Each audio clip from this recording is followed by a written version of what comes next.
और बड़ी और अहम खबर की तो इस वक्त की बड़ी खबर हम आपको बता दें, चुनाव से जुड़ी ही ये बड़ी खबर है। भिवानी से बड़ी खबर, राज्यसभा सांसद किरण चौधरी ने भूपेंद्र हुड्डा पर तंज कसा है। बापू बेटा के होंगे बुरे हाल, किरण चौधरी ने ये बड़ी बात कही है। तो एक बार फिर से भूपेंद्र हुड्डा पर निशाना साधते हुए नजर आई किरण चौधरी और हर किसी को दे रखी है टिकट। ये किरण चौधरी ने कहा टिकट किसी एक को मिलेगी, बाकी लोग ठगा महसूस करेंगे।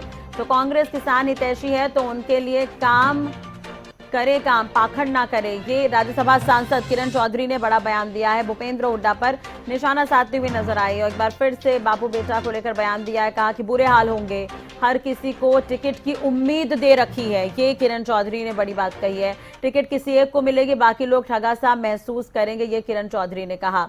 तो कांग्रेस किसान हितैषी है तो उनके लिए करे काम, पाखंड ना करे, ये बड़ी बात कहते हुए नजर आई। कांग्रेस पर निशाना साधा है राज्यसभा सांसद किरण चौधरी ने और भूपेंद्र हुड्डा पर तंज कसा है। एक तरह से देखा जाए भूपेंद्र हुड्डा और दीपेंद्र हुड्डा को लेकर कहते हुए नजर आई कि बुरे हाल होंगे, हर किसी को टिकट की उम्मीद दे रखी है। तमाम बातें जो है किरण चौधरी ने कही। तो कांग्रेस पर निशाना साधा है किरण चौधरी ने, ये बड़ी खबर हम आपको बता रहे हैं।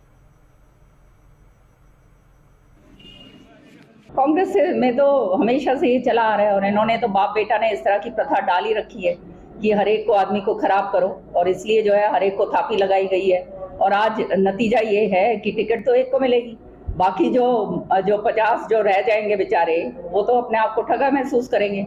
इनके तो पूरी तरह से बाबू बेटे का बुरे हाल होने जा रहे हैं। आप देखिएगा लोग इनकी क्या हाल करेंगे।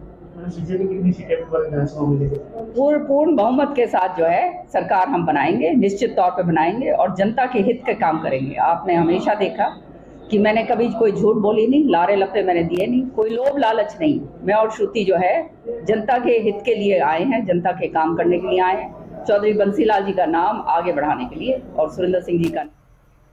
सुनिए, ज्यादा जानकारी के लिए बात करेंगे भिवानी से संवाददाता रवि जांगड़ा हमारे साथ जुड़ गए हैं। रवि, किरण चौधरी क्या किसी कार्यक्रम में शामिल होने पहुंची थी? इस दौरान इन्होंने बड़ी बात कही, एक बार फिर से भूपेंद्र हुड्डा पर निशाना साधते हुए नजर आई, कांग्रेस को लेकर बयान दिए हैं। जी बिल्कुल, राज्य की अगर बात करें, किरण चौधरी लगातार वो निशाने पर रखती है भूपेंद्र सिंह हुड्डा और उनके पुत्र दीपेंद्र सिंह हुड्डा को। आज राज्यसभा सांसद बनने के बाद पहली मर्तबा भिवानी पहुंची थी किरण चौधरी अपनी बेटी श्रीमती चौधरी के साथ। और उससे पूर्व, हालांकि उनके दौरे थे तो शाम विधानसभा क्षेत्र के विभिन्न गांवों में, तो उससे पूर्व उन्होंने मीडिया से बातचीत की। साफ तौर पर उनका कहना था कि बापू बेटा जो है उनके बुरे हाल होंगे। अगर बात करें चुनाव की, विधानसभा चुनाव में, साथ ही उन्होंने कहा कि किसी भी तरह से वो एमिनेशन नहीं रखती है किसी के साथ। उन्होंने विकास कार्य करवाए चौधरी बंसीलाल की तर्ज पर। अगर इस इलाके की बात करें, पूरे भिवानी जिले की बात करें, तब उनसे पूछा गया कि अनिरुद्ध चौधरी उनके जो है कहीं न कहीं ये कहा जाए कि भतीजे इस चुनाव में उतरेंगे, विपक्ष में उनके खिलाफ अगर उतरते हैं, उनकी बेटी के खिलाफ उतरते हैं। तो उनका कहना था कि पहले भी वो तो उनके खिलाफ ही थे, पहले भी चुनाव सुरेंद्र सिंह के खिलाफ लड़ते रहे हैं। ऐसे में उनका कहना था कि उनका किसी से कोई वैर विरोध नहीं है।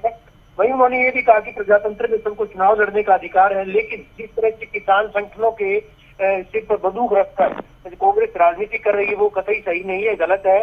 क्योंकि किसान संगठन तो खुद प्रदेश के मुख्यमंत्री का जो है आभार जता चुके हैं इस बात को लेकर कि किसान हितैषी काम किए गए सरकार के द्वारा। सरकार ने जिस तरह से किसानों को लेकर जो कदम उठाए थे, चाहे फसलों का एमएसपी देने की बात करें या फिर दूसरी तमाम जो योजनाएं थी किसानों को लेकर के, उसको लेकर किसानों ने सरकार का जो है आभार जताया था। ऐसे में किसानों में भी किसी तरह का कोई गतिरोध नहीं है। किरण चौधरी लगातार हमलावर होती दिखाई दे रही है कहीं न कहीं कांग्रेसी नेताओं पर, और साफ तौर पर उनके निशाने पर भूपेंद्र सिंह हुड्डा है। तो कहीं न कहीं आज उनके दौरे थे और दौरों के दौरान लगातार वो हमलावर होती दिखाई दी।